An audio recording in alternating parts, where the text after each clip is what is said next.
a soif de toi, mon cœur a faim de toi, mon ami.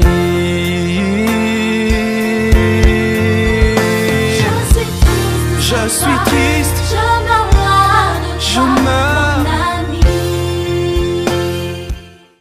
Salut pour moi, ton frère, ta soeur, dis-lui, sois le bienvenu au culte des familles.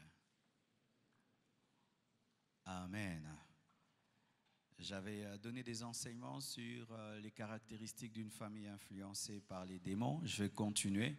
J'avais déjà parlé de beaucoup de caractéristiques, l'ingratitude, l'insoumission, les maladies récurrentes. Pas une semaine passe sans querelle. Quand on a des problèmes, on parle toujours divorce, séparation. J'ai parlé de la colère démesurée. J'ai parlé de la saleté, des odeurs nauséabondes, beaucoup de choses que vous pouvez avoir au niveau de la presse. Vous demandez seulement les audios, la série des enseignements sur les caractéristiques d'une famille influencée par les démons. La dernière prédication à ce sujet, c'était sur l'ingratitude. Et pour ce matin, je vais vous parler que de 4 choses. Ensuite, nous allons prier. Nous allons nous tenir debout pour lire 2 versets de la parole. 1 Corinthiens 3, versets 16 à 17. 1 Corinthiens 3, 16 à 17. Vous y êtes?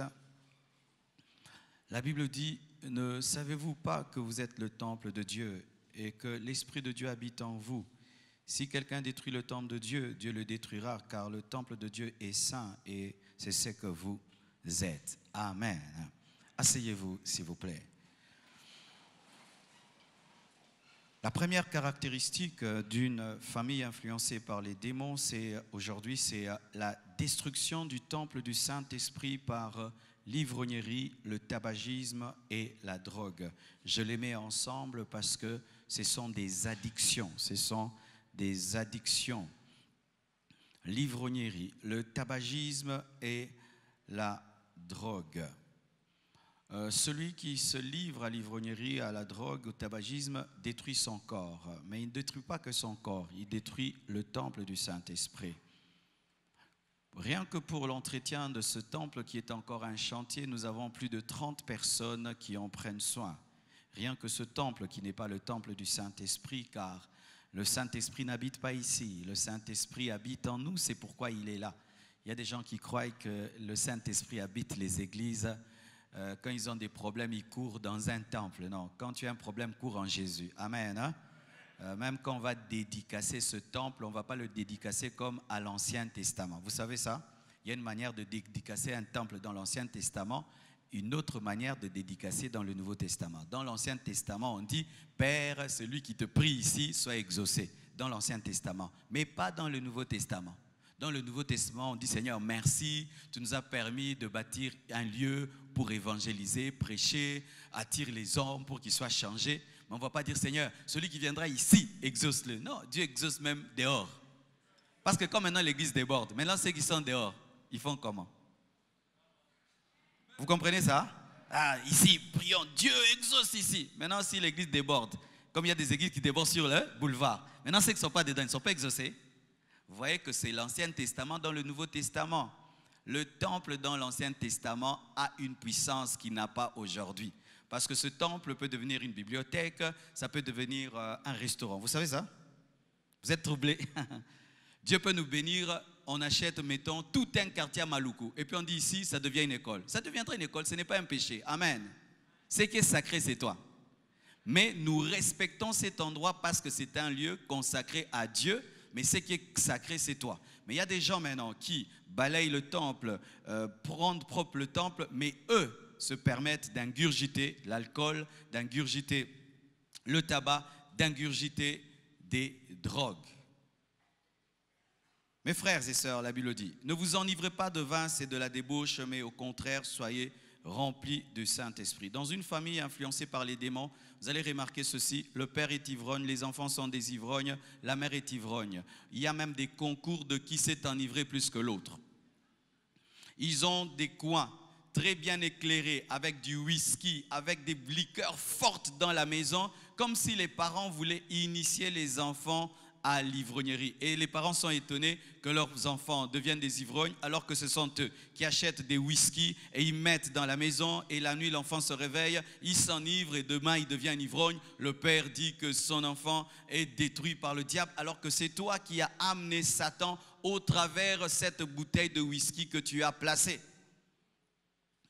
Des familles dans lesquelles le père est ivrogne sont des familles en souffrance. Je vous assure, mes frères et sœurs, ce sont des choses que les gens ne disent pas souvent. Mais lorsqu'il y a un père ivrogne dans une famille, je vous dis, c'est grave. Qu'est-ce qui arrive souvent? Il dépensera plus d'argent dans la boisson que dans les études de ses enfants. Il dépensera plus d'argent dans la boisson que dans le futur de sa famille. Et la boisson fait ceci. Elle te donnera des amis qui ne sont pas de ton niveau. Car lorsque vous êtes unis par la boisson, tu ne tiendras plus compte du niveau intellectuel ni spirituel des autres. C'est la boisson qui va vous unir. C'est lorsque même vous remarquez dans un match de football, un homme très élevé peut demander à un homme qui ne connaît pas, est-ce que tu peux me donner une cigarette? Et il peut prendre la cigarette sans tenir compte du rang ou bien du niveau intellectuel parce qu'il n'est pas uni à l'autre par le niveau intellectuel ou social, il est uni à l'autre à cause de la cigarette. Et souvent, la boisson brise les barrières. Ça t'amène à fusionner avec des personnes qui ne doivent pas fusionner avec toi, à fréquenter des lieux que tu ne peux pas fréquenter. C'est quand vous voyez un grand homme qui peut aller dans un coin là, un petit bistrot parce qu'il a soif, il a besoin de boire. Et ça mène encore l'adultère parce que l'alcool est un aphrodisiaque, c'est un excitant. Et l'alcool fait ceci, ça élève tes sens et ça diminue ton intelligence. C'est-à-dire tu as des désirs mais tu n'as plus le contrôle. Ce qui fait que souvent les hommes qui se livrent à l'ivrognerie se livrent à l'adultère parce que ce sont des choses qui se suivent. Tu intensifies ton excitation, mais tu diminues ta discipline et ton contrôle. Une autre chose que l'ivrognerie amène, la brutalité. Les ivrognes battent souvent leurs femmes, battent souvent leurs enfants. Les ivrognes sont brutaux. Les ivrognes détruisent même les biens qu'ils ont eux-mêmes achetés. Une autre chose qu'amène l'ivrognerie dans une famille, c'est la honte. Parce que sous l'emprise de l'ivresse, tu peux faire n'importe quoi, tu peux dire n'importe quoi. Et en public, tu peux avoir un comportement bizarre qui va tirer la honte sur toi, sur ta femme et sur tes enfants. C'est pourquoi il y a certaines personnes qu'on évite d'amener dans des fêtes parce qu'elles ne savent pas se contrôler face à l'alcool. Elles vont boire jusqu'à amener l'humiliation. Et d'autres même, c'est dans le quartier, ils s'enivrent dans un coin et il vient tomber devant sa maison et il vomit. Et on vient te dire, allez prendre votre père qui est tombé et tu le ramasses, quelle honte. Et beaucoup de parents ne comprennent pas cela. C'est vrai, c'est toi qui bois, mais il y a de l'impact sur tes enfants. Un jour, alors que je me promenais vers, je crois, Linguala, je rencontre un médecin. C'était parmi les hommes les plus intelligents de mon quartier. Et il s'est donné à l'alcool. Il était ivre, je crois vers 15h, 16h. Il délirait lorsqu'il me parlait. J'ai vu comment il était habillé, comment il était coiffé, comment il était chaussé. Ça ne ressemble pas à ce grand médecin que je connais. Il a des enfants élevés, il a des filles élevées, il a une femme qui se respecte. Et quelle honte il attire sur ses enfants. Si vous avez un tel père, priez. Si vous avez une telle mère, priez. Si tu as de tels enfants, prie. Prie. Là où sévit l'alcool, là où sévit l'ivrognerie, règne le diable, règne les démons, règne les puissants des ténèbres. Certains chamans, pour atteindre le haut niveau spirituel dans la démonologie, ont besoin de s'enivrer pour donner des prophéties sataniques. Je connais même certains faux prophètes qui s'enivraient avant de prophétiser. Il doit être ivre pour que l'esprit de divination opère. L'ivrognerie ouvre la porte au démon. L'ivrognerie ouvre la porte au démon. Et j'ai parlé d'une chose au premier culte et j'aimerais en parler encore.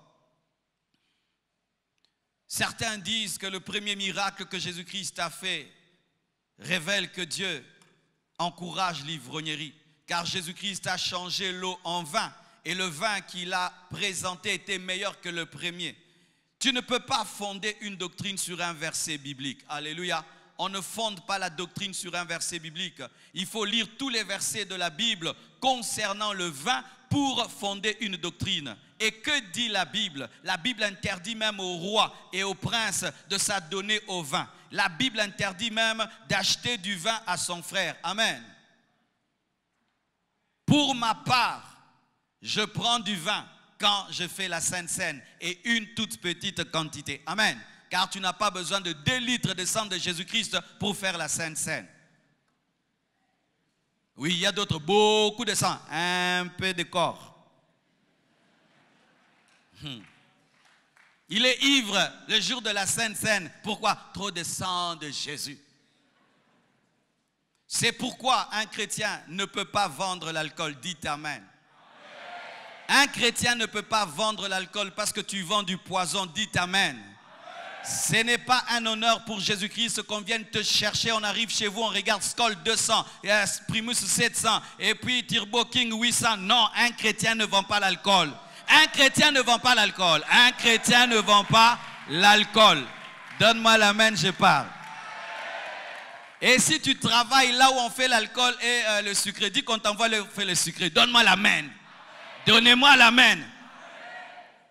Comment je peux travailler là où on fait l'alcool? Non.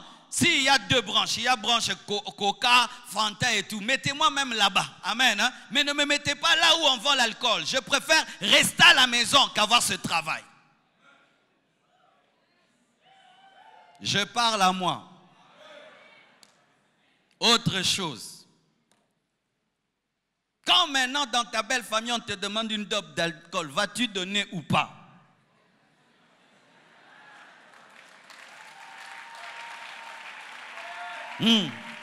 Au cul de famille, c'est l'équilibre. Amen. On descend un peu. Voici ma réponse. Quand j'ai donné cette réponse, il y a des hypocrites qui m'ont dit pasteur, comment tu peux dire ça? Ok, monte ici, dis le contraire. C'est difficile de prêcher, hein? Voici ma réponse. Ben, si on te dit que tu dois donner de l'alcool pour que tu puisses prendre leur fille, ben, tu donnes. Oh, vous n'avez pas donné? Qui a donné? Nous tous on a donné. Mais je n'ai pas bu. J'ai 2. Ils m'ont dit pour prendre notre fille, donne. C'est ce qu'ils vont en faire. Binomo Kokara. Oh, ne soyons pas hypocrites. Parce que je ne peux pas convertir les gens de force. La conversion ne s'impose pas. Je vous donne vos casiers. Mais si tu veux la guerre, ne donne pas. Donne seulement l'argent que même aille acheter. Comme ça, c'est qu'ils achètent les abangos moraux. Mais pour une chose, j'ai la conviction, je peux vraiment dire oui ou non. C'est pour la musique dans la fête quand il y a mariage. Vraiment, mes frères en Christ, ne mettez jamais la musique mondaine dans vos mariages. Celui qui refuse la musique chrétienne, qui s'en aille. Mais si on a fait le mariage pour toi, parce que certains ont fait pour vous, et je sais ce que je dis, Baba Lelio, moi aussi. Dis ceci, faites 2 fêtes. Quand je suis là, pas de musique païenne. De 0h à 3h, tu rentres chez vous à la maison, ce qu'ils feront, c'est eux et Dieu. Amen. Hein? Comme ça, il y a 2 fêtes dans une fête, mais dans ta présence, tu refuses. Mais si c'est ton propre argent, tu peux les coloniser. Oyekoya et Yé. Tu dis, cet argent, c'est Dieu qui m'a donné et on ne peut pas glorifier Satan le jour de mon mariage. Il n'y aura pas de musique mondaine. C'est pourquoi avant de vous marier, soyez des responsables, soyez autonomes, car c'est celui qui est autonome qui peut imposer sa volonté. Mais si tu dépends des gens, tu vas imposer quoi? À celui qui a payé ta robe, ta jupe, qui a tout payé, tu vas lui imposer quoi? C'est pourquoi on vous met la musique des Bayouda, des Bayouda.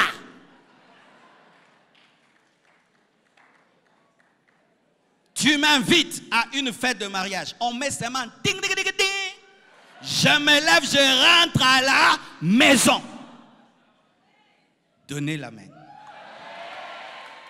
Mes frères et sœurs, vous êtes invités dans une fête par un frère de l'église. Vous arrivez là-bas, ça se transforme en fête mondaine. Rentrez tous à la maison. Laissez-le dans sa perdition. Amen. Hein? Dites-lui, frère, je t'aime beaucoup, mais j'aime Jésus plus que toi. Nous rentrons. Et si je viens dans une telle fête, vous êtes là, je vais faire seulement comme ça. Biso tout obimi, otikali suspension.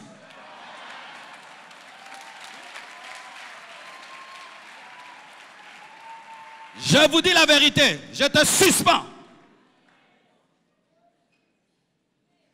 Quand je dis ça dans une église, ça paraît bizarre. Regardez les musulmans. Amen. Tu peux aller dans une fête d'un musulman, tu vas lui imposer les choses d'une autre religion. Tu peux oser, tu peux oser. Vous voyez, les chrétiens, nous parlons beaucoup, mais nous ne sommes pas fermes dans nos convictions. C'est pourquoi aujourd'hui le christianisme est en perte de vitesse. Nous sommes des grands parleurs, mais des petits faiseurs. L'heure est arrivée, il faut mourir pour tes convictions. Il faut être persécuté pour tes convictions. Il faut être tué pour tes convictions. Nous sommes fatigués des chrétiens qui crient ici, Amen, Amen, Amen, mais quand ils rentrent, ils ne pratiquent pas la parole. Donne-moi l'amen. Donnez-moi l'amen. Ça, c'était pas prévu. Vraiment, na bimi na mateya, mais na osonga. Même ta robe du mariage, ma soeur, on te donne une robe de mariage. Même si c'est Calvin Klein, même si c'est Gucci, si ça montre ta poitrine et ton dos, tu ne portes pas, tu ne portes pas, tu ne portes pas, tu ne portes pas. Tu ne portes pas. Même si celui qui t'a offert t'aime beaucoup et tu vas le blesser, blesse-le, blesse-le, mais ne montre pas ton corps. Blesse-le. Des chrétiens qui n'aiment pas blesser les gens. Jésus blessait les gens. Jésus blessait. Jésus blessait. Jésus blessait. Jésus blessait les gens. Jésus blessait. Écoutez. Jésus est en train de prêcher. On dit, ta mère et tes frères te cherchent. Il dit, ma mère et mes frères, ce sont ceux qui obéissent à la parole. Les gens disent, heureux la mamelle qui t'a apporté. Dit, pleurez, pourvez sur vos enfants. Jésus.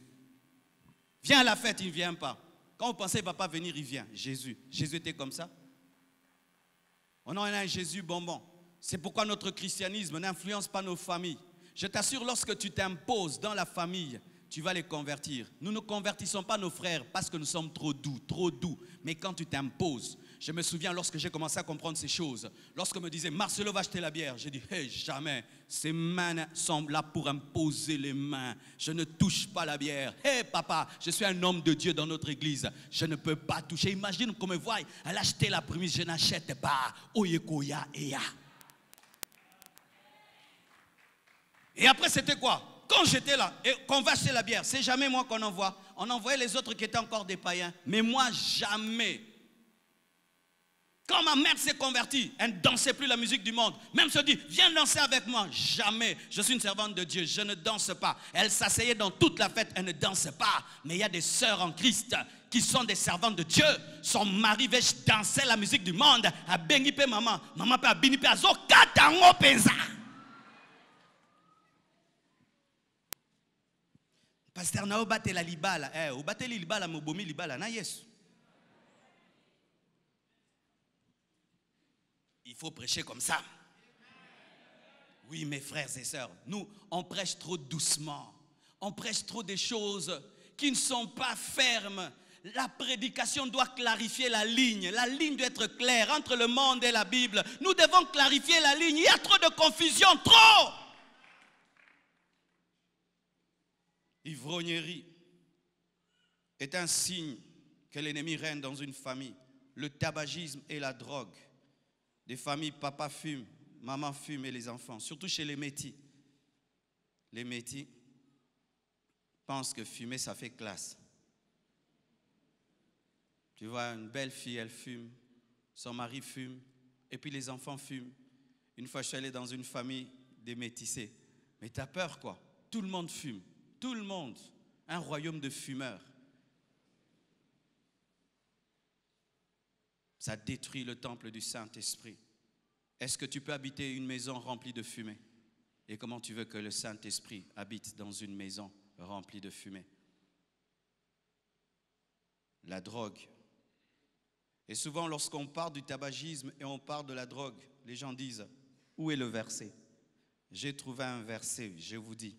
Qui veut un verset sur la cigarette? Il existe. Ézéchiel 8, verset 17. Le jour que j'ai trouvé ce verset, j'avais sauté. Amen. Hein? Parce que quand j'allais prêcher les gens contre la cigarette, ils me disaient, c'est écrit où? Dieu parle contre l'ivrognerie, mais la cigarette, bien aimé, le prophète Ézéchiel a parlé de la cigarette. Dis à ton voisin, le prophète Ézéchiel a parlé de la cigarette. Ézéchiel 8, 17, la Bible dit, il me dit, vois-tu, fils de l'homme, est-ce trop peu pour la maison de Juda de commettre les abominations qu'ils commettent ici? Faut-il encore qu'ils remplissent le pays de violence et qu'ils ne cessent de m'irriter? Voici, ils approchent le rameau de leur nez. Approcher le rameau du nez, c'est fumer. C'est comme les tumbaku. C'est ça le verset. En ce temps-là, lorsque les hommes fumaient, ils utilisaient un rameau. Et avec le rameau, ils faisaient entrer des substances dans leur nez. Et Dieu appelait cela abomination, violence. Cela mettait Dieu en colère parce que les hommes ingurgitaient, mettaient dans leur corps des choses au moyen d'un rameau. Et c'était au niveau du nez. Cette parole révèle que Dieu est contre le fait de mettre des choses toxiques dans le corps. Et la drogue est toxique. Le tabac est toxique. Il y a un enfant qui me bénit dans la salle. Mes frères et sœurs, lorsque vous voyez un homme se livrer au tabac, souvent dans nos familles, nous ne prêchons plus aux gens qui se livrent au tabac. Vous allez remarquer. Papa fume, hein? Maman fume, hein? Mon petit frère fume. Même les chrétiens ne prêchent plus contre la cigarette. Nous laissons les gens fumer à côté de nous. Et souvent même, nous leur interdisons de fumer. Pas pour leur éternité, mais pour notre santé. Vrai ou faux? Va fumer ailleurs, tu vas me rendre malade. Mais on ne parle pas du domaine spirituel, qu'ils détruisent le temple du Saint-Esprit et que cela est interdit par la parole. Les chrétiens de moins en moins s'opposent à l'ivrognerie, s'opposent à la drogue et s'opposent à la cigarette, surtout à la cigarette. La cigarette fait partie de notre culture aujourd'hui, de sorte que nous n'interdisons plus la cigarette et ne prêchons plus contre cela. Mais au final, Satan va vous détruire. Un homme qui fume, un homme qui s'enivre, un homme qui se drogue finira en enfer. Et même sur cette terre, cela engendre des maladies.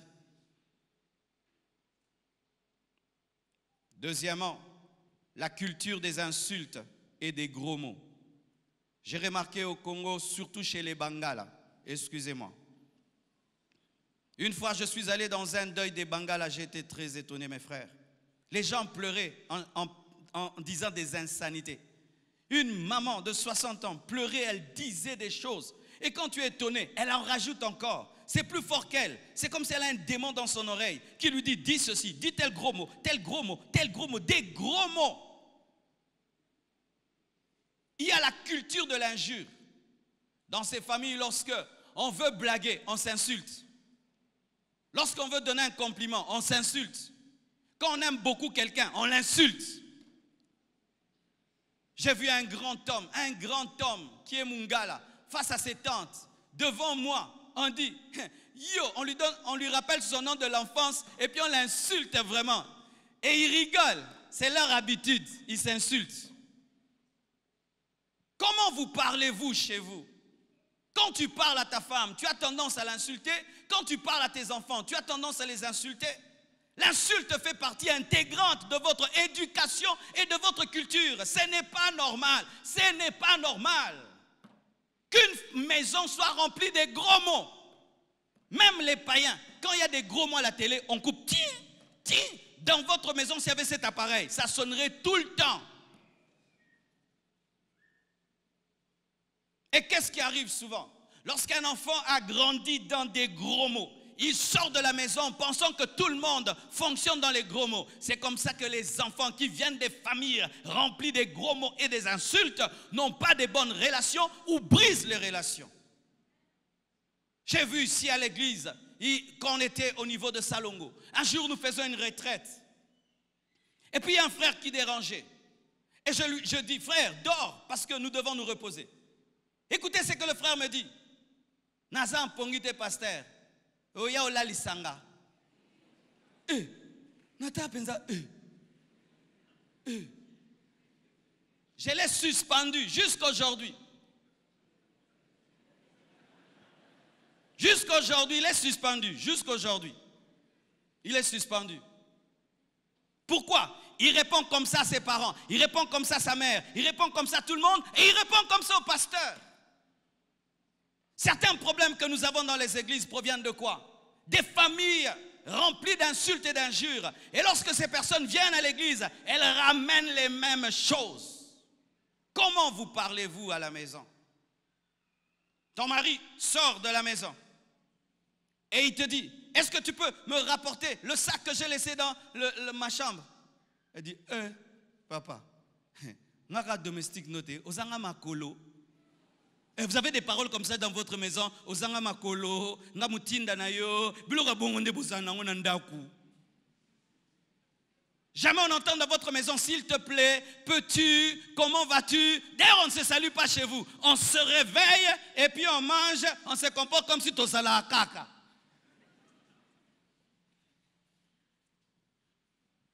Chez vous, quand on commence à rire, il faut faire attention parce que d'ici là, quelque chose va sortir. Des insultes, des gros mots. Et quelque chose dans la parole m'a touché. C'est qu'il y a une tribu, une famille dans la Bible qui est liée aux insultes, les Moabites. Sophonie 2, versets 8 à 9. Des versets qu'on ne lit jamais. Sophonie 2, 8 à 9, la Bible dit, « J'ai entendu les injures de Moab et les outrages des enfants d'Ammon. Moab et Ammon sont sortis de l'inceste de Lot et ses filles. C'était des enfants qui sont sortis de la malédiction et du péché. Et ils avaient une caractéristique, insulter Israël. Et à cause de cela, Dieu les avait maudits. Des familles de malédiction. Mais remplies aussi d'une caractéristique, les insultes. Comme si la malédiction les poussait à insulter. À insulter. Certaines filles ici n'ont aucun respect pour elles-mêmes. Aucune confiance en elles. Pourquoi? La mère qui l'a portée. La mère qui l'a enfanté, c'est elle qui lui dit tous les jours, zoba moi si, zoba moi si, zoba moi si. Et tu vois une fille très belle qui ne croit pas en elle. Comment, cher papa? Tu peux tout le temps insulter ton fils tous les jours. Tu n'es pas intelligent. D'ailleurs toi, et tu vois ton fils qui est ton futur perdre de l'assurance. L'éducation africaine, souvent c'est avec des insultes. Nous pensons qu'il faut réveiller les enfants les insultants. Il faut la mousser ndambu. Nous croyons que la méchanceté peut bâtir des choses. Ainsi, si ton enfant ne fait pas ce que tu veux, tu ne peux pas l'appeler et lui dire pourquoi tu as fait ça. Voici dans la vie, si tu étudies, tu deviendras ceci. Si tu te disciplines aujourd'hui, demain tu seras un grand homme. Tu ne sais pas parler comme ça à tes enfants. Tu commences seulement, vous êtes des voyous, vous êtes des maudits, vous ne manquez pas la sorcellerie dans cette maison. Des gros mots, des gros mots, des gros mots. Et tu penses que des gros mots vont engendrer des princes. J'aimerais dire à un homme qui toute sa vie a été insulté, tu n'es pas ce qu'on dit de toi. Alléluia.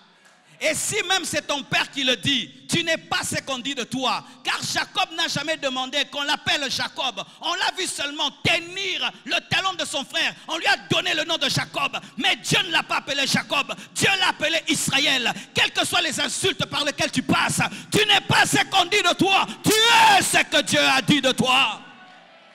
Car si vous ne savez pas, les insultes ont une puissance. Une puissance. Ah. Quelqu'un qui a le don d'insulter, t'as déjà insulté? Levez les mains. Si quelqu'un qui a le don t'a déjà insulté. Ah. Il y a des gens, ils t'insultent. Ils te paralysent même pendant 6 mois. Même si tu ne le veux pas, son insulte retentit. Il y a quelqu'un qui m'a insulté sur Internet. Oh, mais il m'a sauvé. J'avais un peu grossi, je prêchais. Il a dit, t'as liboumou. Et puis, Nathalie peut liboumou, peut n'amoniango. Et puis, n'akomo, t'as la pompache mikolo. Non, t'as la liboumou, t'as la liboumou. Oh, t'as liboumou. T'as la liboumou, Nabinzambe, merci pour n'alifinga. Oh, yo, papa, akominga coach. Coach, akokonda. Mon université n'est pas fandi. T'as liboumou. Si tu n'as pas le mental, les insultes vont te détruire. Si tu n'as pas le... Si tu n'as pas le mental, les insultes vont te détruire. Et il y a des gens ici, vous êtes totalement détruits. Moi, si tu me dis que je suis bête, je serai très heureux. J'irai lire des livres. Je vais dire merci Seigneur, il m'a insulté pour me pousser. Quelle était la force de Goliath? Ce n'était pas le muscle, c'était la bouche. Goliath n'a jamais touché les Juifs. Il n'a jamais tapé un seul. Il s'est levé, il les insulte seulement, il les insulte. Et ils sont paralysés et il va dormir. Le matin, il les insulte, le soir, il les insulte. Les insultes du matin, c'est pour la journée. Ceux du soir, c'est pour la nuit. Garantie. Comme ça, toute la journée, vous vous sentez ridicule et le soir, vous avez des cauchemars. Quelle stratège! Et il y a des pères qui sont des Goliaths. Vous insultez tout le temps vos enfants. Tu insultes tout le temps ta femme. Ta femme, quand tu l'as épousée, elle était remplie d'assurance. Mais regarde comment elle se comporte aujourd'hui. Des fois, sans prophétie, je peux savoir si un homme insulte sa femme. Tu vois une fille, quand elle était célibataire, elle était remplie d'assurance, elle parlait bien, elle était sûre d'elle, elle prenait soin d'elle. Après des années, tu vois, elle se néglige, elle ne s'habille plus bien, elle ne parle pas avec assurance. Son mari l'insulte, la diminue, la ridiculise. Maman, ne laisse pas ton mari te tuer, parce que malgré le mariage, tu as une destinée. Tu as une destinée en tant que personne. Tu as une destinée en tant que personne. Sachez ceci, mes frères. Lorsque tu entends tout le temps des insultes, tu risques de croire que le monde est rempli d'insultes. Tu risques de croire que le monde entier est rempli d'insultes. Jusqu'à ce que tu en fasses une culture mondiale. Et un jour, tu vas dans un endroit où on n'insulte pas. On ne dit jamais des gros mots. Rien qu'à cause d'un gros mot, tu rates tout. Il y a une sœur que je voulais épouser il y a longtemps là. C'était ça. Dans leur famille, on parle aux gens sans respect. Elle m'a parlé sans respect. Pour elle, comme elle vit dans l'irrespect, elle a cru que c'était normal. Pour moi, j'étais étonné qu'une femme puisse parler comme ça à un homme.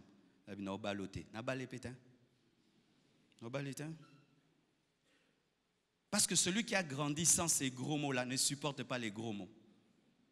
Il faut que tu t'en sortes à temps parce que tu ne sais pas qui Dieu te donnera dans la vie et quel genre de personne tu rencontreras. Tu risques de perdre le travail seulement à cause d'une parole déplacée. Pourquoi? Tu es dans cette culture-là. Et voici comment tu peux même changer l'atmosphère de votre maison. Lorsque tout le monde insulte, n'insulte jamais. Lorsque tout le monde parle brutalement, ne parle jamais brutalement. Ainsi, tu seras le coach d'une nouvelle génération et les gens vont te suivre. Ils vont apprendre à parler doucement, à parler avec respect. Tu peux changer les choses. Mais bien aimés frères et sœurs, être chrétien et parler comme tout le monde n'amène pas l'impact. Le problème, des fois, nous sommes dans des familles remplies d'insultes. Nous aussi, nous insultons. Nous aussi, nous parlons comme eux. C'est pourquoi il n'y a pas d'impact. Tout le monde parle à tes parents sans respect. Mais quand toi, tu parles avec respect. Tu es en train de changer l'atmosphère. Tout le monde dit papa yo, maman yo. Mais quand toi, tu parles à ton père, tu dis cher papa. Papa, vous pouvez. Maman, vous pouvez. Tu changes l'atmosphère. Ne fais pas comme tout le monde. Tu es chrétien. Tu es celle de ta famille, lumière de ta famille. Troisièmement, l'homosexualité et le lesbianisme. Je vais vous donner un verset clair sur l'homosexualité et le lesbianisme. Ça peut aussi vous aider à aider les homosexuels. Romains 1, 26 à 27. La Bible dit ceci.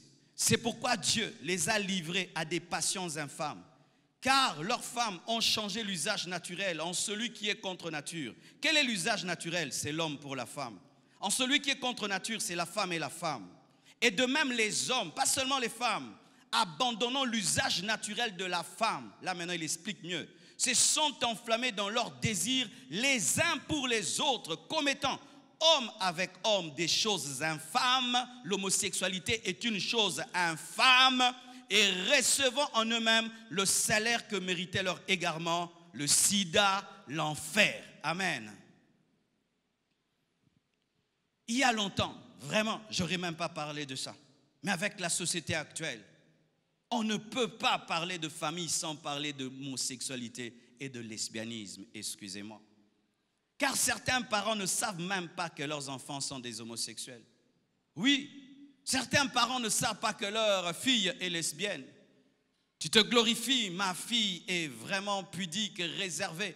Elle ne me ramène jamais d'homme, elle ne me parle jamais d'homme, alors qu'elle n'est pas attirée par les hommes, elle est attirée par les femmes. Mon garçon ne me ramène jamais de filles, jamais de filles, alors que lui n'est pas attiré par les filles, il est attiré par les hommes. Je peux vous dire clairement qu'il y a des démons dans l'homosexualité. Il y a des démons dans le lesbianisme. Ce n'est pas quelque chose de naturel. Dieu n'a pas créé des hommes pour qu'ils deviennent des homosexuels. Dieu n'a pas créé des femmes pour qu'elles deviennent des lesbiennes. Aujourd'hui, les scientifiques veulent nous dire que c'est un penchant naturel. C'est un penchant démoniaque. C'est un penchant démoniaque. Mais j'aimerais quand même dire quelque chose. Il y a une différence entre être efféminé génétiquement et être efféminé par les démons. Donnez-moi la main que j'explique. Est-ce que je peux parler? Oui. Il y a une différence entre être efféminé génétiquement et être efféminé par les démons. Avant de parler des féminins, je m'aimerais parler même des hommes. N'est-ce pas que vous connaissez des femmes qui ont la barbe? Qui connaissent? Ces femmes ont cherché cette barbe. Il y a des femmes qui ont la barbe. Tu la vois, elle est trapue, elle est musclée. Tu vois, elle a la barbe parce que génétiquement, elle a trop d'hormones masculines. Ce n'est pas qu'elle a cherché ça. Elle est velue, elle a la barbe, elle est comme un homme. Et souvent, ces femmes ont des problèmes pour concevoir parce qu'elle a trop d'hormones masculines. Parce que dans la femme, il y a des organes qui sont masculins mais qui sont atrophiés. Vous savez ça? Oui, vous savez? Non? Oui? Oui, hein? Vous ne savez pas? Non, oui? Ah, il y a d'autres choses que je ne peux pas dire ici. Hein?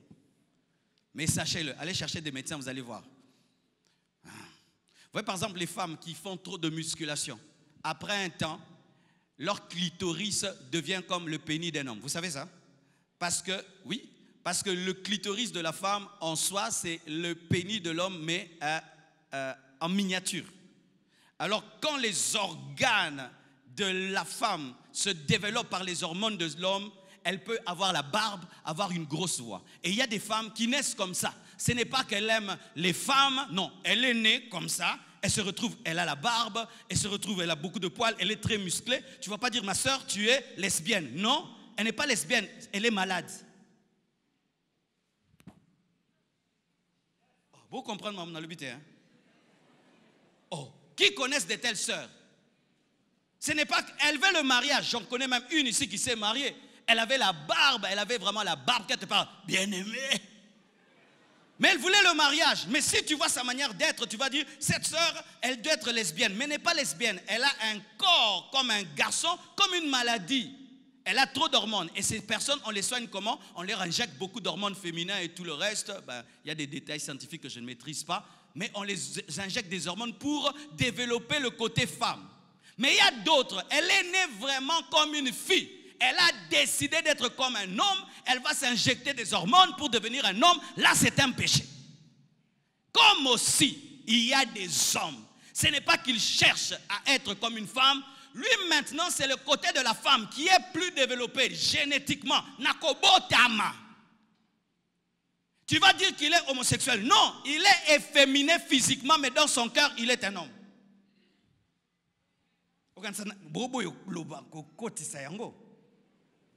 Au Congo, nous avons cette maladie-ci. Tout homme qui est efféminé, on dit qu'il est homosexuel. Non, quelqu'un peut être efféminé mais n'est pas homosexuel. Parce qu'il y a des hommes, il a des allures de femme, il est mais lui, il aime les femmes, pas les hommes. Mais il a une maladie en lui, une maladie qui fait que les hormones femmes sont plus développées. Comme quand on était des enfants, on avait des amis d'enfance. Tu vois, vous jouez avec des voitures. Lui, il joue avec les poupées. Vrai ou faux? Il va prendre les mocassins de maman et il met des choses. Maintenant, maintenant je vais me réexpliquer.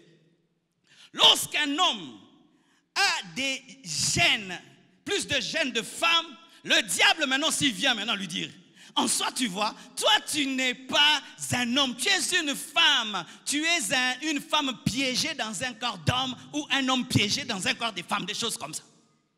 Alors, il vient maintenant te pousser à cause de ta génétique, à aller maintenant contre nature.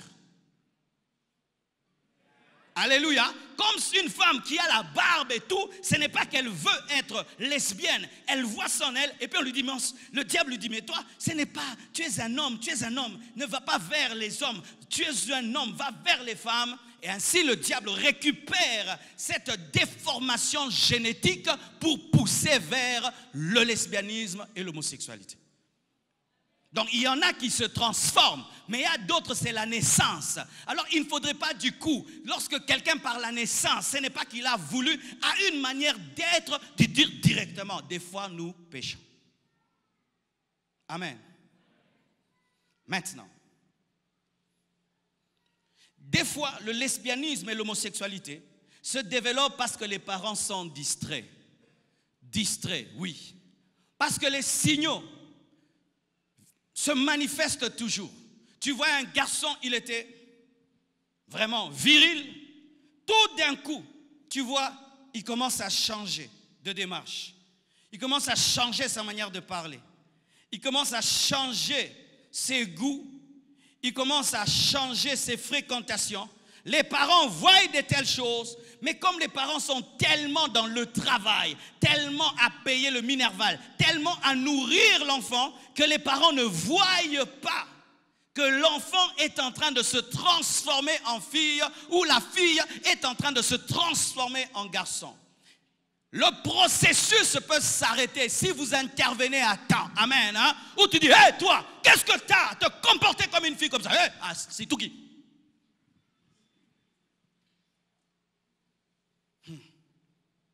Et je vous assure, il y a une théorie qu'on appelle la théorie du genre.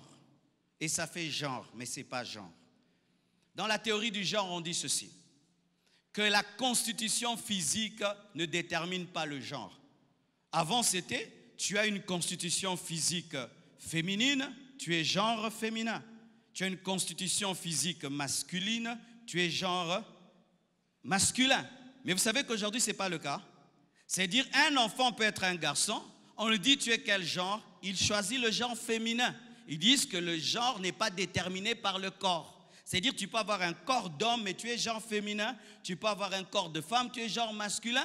Et tu vas dans les toilettes, tu trouves une femme dans les toilettes des hommes parce qu'elle est genre masculin. Théorie du genre. Et certains enfants ont dit, il ne faut pas les pousser à choisir. Comme si c'est une option mécanique. Il choisira quand il voudra s'il est genre féminin ou masculin. Et vous voyez les enfants à l'école, on donne des poupées aux garçons et aux filles, on donne les jouets des garçons aux filles. Donc c'est mélangé. Alors avant l'éducation, la couleur rose on donnait aux filles, la couleur bleue aux garçons, les voitures on donnait aux garçons et les poupées on donnait aux filles. Mais maintenant on éduque, on mélange ça. Pourquoi? L'enfant choisira le genre. Dites démoniaque. Quand tu as un corps d'homme, tu es genre masculin. Quand tu as un corps de femme, tu es genre féminin. Vous savez ce que le diable veut? La société future, et là quand je pense à nos enfants. Nos enfants vont grandir dans quelle société, mes frères? Si Jésus tarde à venir, nos enfants vont grandir où? C'est pourquoi vous qui voulez amener vos enfants en Europe, réfléchissez bien avant de le faire. Hein? Réfléchissez bien. Car en Europe, il y a des choses qu'on t'impose. L'enfant même peut t'accuser à l'école que tu as contredit les cours. La société qui arrive, voici cette société-là, pire que Sodome et Gomorrhe, où il n'y aura pas d'hommes et de femmes. Tu es homme, tu prends qui tu veux. Tu prends un homme, tu prends une femme, ça va. On les appelle les bisexuels. Tu es qui? Bi? Bi. C'est un bi, hein? Yoka combat bien. Bi. Bi veut dire il sort avec les hommes, il sort avec les femmes. Bi, il est bi. T'es quoi? T'es gay. Gay, ça fait quoi? Joyeux, non? Il est gay. Gay, il est gay. Gay, il est gay. Et sengo, na gay.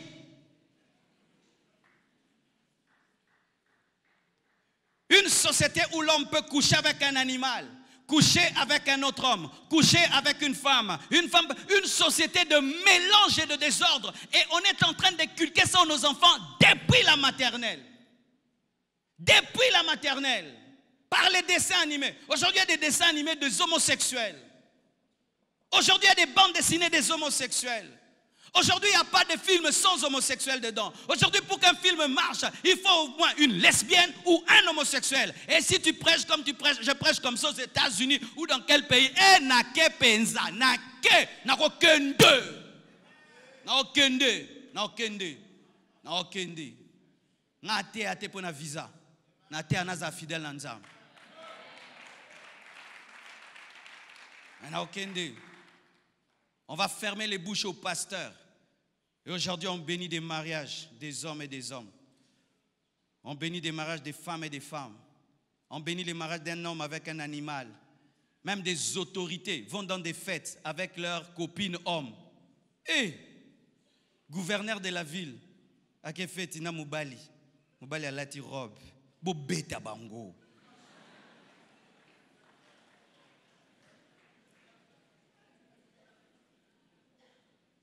Vous savez, ces choses-là perturbent la société. Tu es un homme comme moi, je cause avec toi, et je pense que toi, tu es tourné vers les femmes. Et puis je sens que toi, tu aimes les hommes. Je me sens bizarre.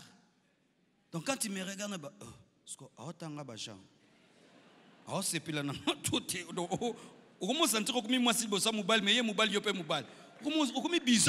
frère. Une fois, je priais pour un homosexuel. Quand il a été délivré, pour montrer la joie, comment Dieu l'a délivré, il m'a serré dans ses bras. Et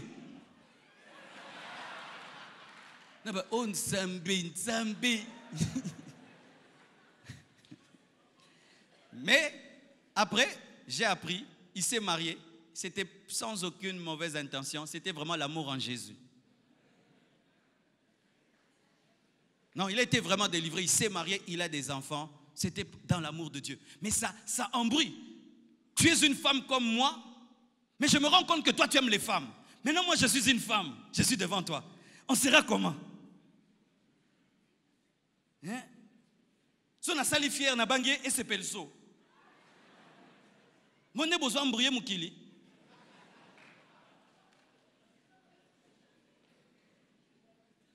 Parce que quand on est homme, avec un homme, on parle des femmes, n'est-ce pas? Ah, cette femme-là, cette femme-là. Maintenant, moi, je suis un homme avec toi. Maintenant, on veut parler maintenant de moi, comme une femme. Donc, naïbi susté. Les hommes entre eux, ils vont faire le sport, ils enlèvent les polos, ils commencent. Mais toi, pendant que l'autre.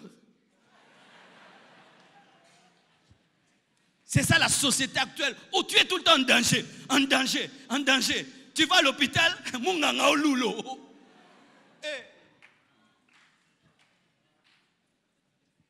Tu vas que quelqu'un te masse. Tu refuses que les femmes te massent. Tu dis moi seulement les hommes. Mais l'homme là te masse. Pendant qu'il te masse, il faut sentir que aké. Mais moukoua boyoke, moukoua papa, elo esate moukoua make, moukoua. Comment vous kilango?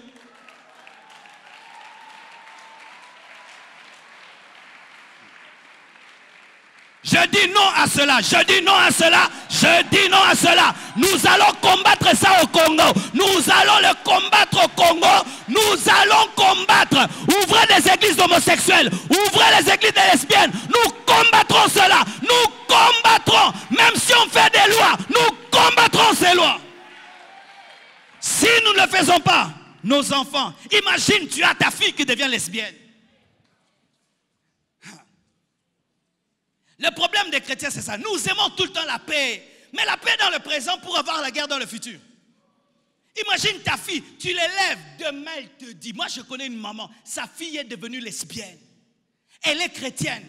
Sa fille chantait à la chorale. Elle est devenue lesbienne. Tu vois, la maman est choquée. Sa fille se transforme en garçon. Sa fille l'abandonne. Elle a investi en elle. Elle était intelligente et tout. Elle devient lesbienne en Allemagne.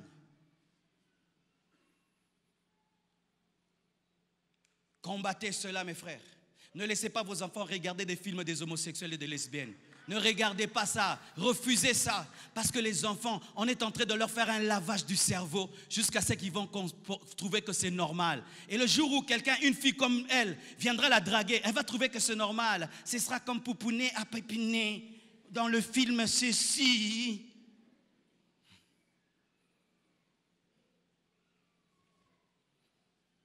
Regardez même les théâtres au Congo.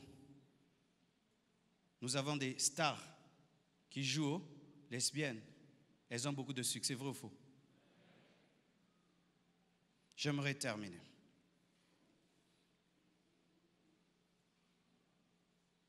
Dans les familles influencées par le diable, il y a un chapelet de problèmes. Des problèmes qui se suivent tout le temps. J'ai pris l'exemple de Job, dans Job 1, versets 33 à 19. La Bible dit, un jour que les fils et les filles de Job mangeaient et buvaient du vin dans la maison de leur frère aîné, il arriva auprès de Job un messager qui dit, les bœufs labourés et les ânesses paissés à côté d'eux, les Sabéens se sont jetés dessus, les ont enlevés et ont passé les serviteurs au fil de l'épée. Et je me suis échappé moi seul pour t'en apporter la nouvelle. Il parlait encore, dit-il parlait encore. Lorsque un autre vint et dit, le feu de Dieu est tombé du ciel, a embrasé les brebis et les serviteurs et les a consumés. Je me suis échappé moi seul pour t'en apporter la nouvelle. Dit-il parlait encore. Lorsqu'un autre vint et dit, des Chaldéens formés en 3 bandes se sont jetés sur les chameaux, les ont enlevés et ont passé les serviteurs au fil de l'épée. Je me suis échappé moi seul pour t'en apporter la nouvelle. Dit-il parlait encore. Lorsqu'un autre vint et dit, tes fils et tes filles mangeaient et buvaient du vin dans la maison de leur frère aîné. Et voici, un grand vent est venu de l'autre côté du désert et a frappé contre les 4 coins de la maison. Elle s'est écroulée sur les jeunes gens, ils sont morts. Je me suis échappé moi seul pour t'en apporter la nouvelle. Un chapelet de problèmes dans la vie de Job. C'est vrai, c'était une épreuve parce que le diable avait défié Dieu. Mais d'autres, ce n'est même pas une épreuve. Ce sont des puissants des ténèbres qui font ce qu'elles veulent. Vous avez tout le temps dans votre maison des graves problèmes qui se suivent encore et encore. Avant que ce problème ne finisse, un autre commence. Avant que celui-ci ne finisse, un autre commence. Encore et encore et encore et encore. Pas des petits problèmes, des graves problèmes qui viennent anéantir, qui viennent détruire. Des enfants qui sortent de la mort, qui sortent des graves maladies, qui sortent des accidents, des maisons qui brûlent, des maisons qui sont inondées, des choses pas possibles, des gens qui vous escroquent tout votre argent. Des problèmes, pas une fois, de manière récurrente, des grands problèmes. Comme si tout sur cette terre cherche à te faire disparaître. Tu as même peur de te réveiller. Tu as peur que tes enfants aient à l'école. Tu as peur d'entreprendre. Des graves problèmes qui se suivent tout le temps, tout le temps. Vous devenez une famille à problème. Quand seulement tu appelles quelqu'un, il sait que c'est un grand problème. Jamais tu n'appelles les gens pour des bonnes nouvelles. C'est toujours l'Ikamolisu c'est commis, l'Ikamolisu c'est commis, l'Ikamolisu c'est commis, l'Ikamolisu c'est commis. Écoutez ceci. Dans la Bible, on nous présente une histoire. On arrête Jacques, le roi arrête Jacques et l'église ne fait rien. La Bible nous dit on tua Jacques. Et comme cela plut aux Juifs, le roi arrêta Pierre pour le tuer. Mais là, l'église a dit non. On a tué Jacques, mais on ne va pas tuer Pierre. L'église a commencé à prier. C'est ce que tu dois faire. Lorsque tu remarques un chapelet de problèmes dans ta famille, tu dois te lever dans la prière. Tu dois te lever dans le jeûne. Tu dois te lever dans la prière d'autorité. Tu dois te lever dans une prière de colère. Et tu dois dire, le chapelet des problèmes s'arrête ici. La Bible nous dit que Jésus-Christ est allé au deuil de Naïn. Il a trouvé une femme qui avait perdu son mari. Et le diable a pris l'enfant. Jésus a arrêté le cortège de la mort et lui a rendu l'enfant. Arrête de compter tes malheurs, refuse-les. Arrêtez de compter vos malheurs. J'ai tout perdu. Là maintenant je suis malade. Là mon enfant est mort. Là ceci je suis malade. Dites je refuse. Si tu ne fais rien, Pierre mourra comme Jacques. Et la preuve que Jacques était mort parce qu'on n'avait pas prié. La Bible nous dit que lorsqu'ils ont prié pour Pierre, un ange est allé la libérer. Et où est parti Pierre? Pierre est allé dans la maison qui priait pour lui. Arrêtez le cortège des problèmes dans vos familles en vous mettant en colère. Arrêtez de devenir les journalistes de vos vies, où vous êtes là seulement pour raconter aux gens les malheurs qui vous arrivent. Mettez-vous en colère et priez contre cela. Tel enfant a été chassé de l'école, l'autre chassé de l'école, l'autre est malade, l'autre engrossé, l'autre ceci, l'autre cela. Un père qui dit de telles choses. Non, papa, réveille-toi. Tu fais telle affaire, on t'escroque, une autre on t'escroque, l'autre on t'escroque. Et puis non, il faut que tu dises, je ne veux plus être escroqué. Si tu ne te fâches pas, ça va continuer. Si tu ne te lèves pas pour Pierre, Pierre mourra comme Jacques. Un parent n'est pas seulement celui qui donne l'argent. C'est celui qui se tient dans la prière qui dit, non, plus ceci dans la vie de mes enfants. Car il y a des situations qui perdurent parce qu'on ne les refuse pas. Il y a des situations qui continuent parce que tu les acceptes. Dieu ne voit pas que tu es assez en colère pour libérer Pierre, alors que l'ange attend que tu puisses prier pour descendre. Mes frères et sœurs, il y a des problèmes que j'ai eus qui ont continué parce que je n'étais pas assez en colère. Le jour que je me suis fâché, le problème a entendu ma colère, il est parti. Oui, mes frères, même certaines choses que nous ne tolérons parce que je suis au Congo. Oh, Ezaka Congo, Ezalabongo. Non, il y a des gens qui sont au Congo qui ne vivent pas des chapelets de malheur. Amen. Hein? Refusez cela. Tenez-vous devant Dieu. Dites stop. Dites stop.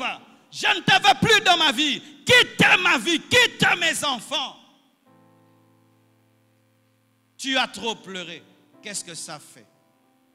Tu as trop pleuré. Ça a changé quoi? Rien dans ta vie. Mets-toi en colère. Tiens-toi devant Dieu. Il fut un temps, chaque fois que j'avais un téléphone, on me le volait. Toujours. Une fois même, j'ai acheté un téléphone. Je ne l'ai même pas utilisé. J'entre dans la voiture. Un voleur me le vole. Une fois, je suis en train de surfer comme ça. On me l'arrache des mains. Une fois, je vais au bureau, je mets mon téléphone là. Quelqu'un vient, il me le prend. J'avais comme si j'achetais les téléphones pour d'autres personnes. La première fois, j'ai ri. La deuxième fois, j'ai ri. La troisième fois, j'étais étonné. Mais j'ai compris que ça continuait. Alors, je me suis fâché. J'ai dit, je vais acheter ce téléphone et on ne me le volera plus. Et personne ne me volera. Depuis, on ne me vole plus de téléphone. Tous mes téléphones, tie koufaka. Tie koufi et sali. Ton akabi, ton koufi en moko. Il y a des choses qui sont dans ta vie parce que tu les tolères. Il y a des malheurs qui se suivent parce que tu les acceptes. Tu n'es pas assez fâché pour que ça change. Et Dieu attend que tu te fâches. Et quand tu te fâcheras, tu prendras autorité avec colère. Et ces démons-là partiront. Car tu es prince chez vous. Tu as l'autorité chez toi. Tu peux ordonner. Et la maladie quitte tes enfants. Tu peux ordonner. Et la situation change. Tu peux ordonner. Et le cortège de la mort s'arrête. Et l'enfant qui est mort revient à la vie. Je le crois et je le crois. Qu'un homme en colère spirituellement peut changer les choses. Il y a un temps pour rire, il y a un temps pour se fâcher. Car si tu ne te fâches pas, il y a des choses qui continueront dans ta vie. Que Dieu vous bénisse.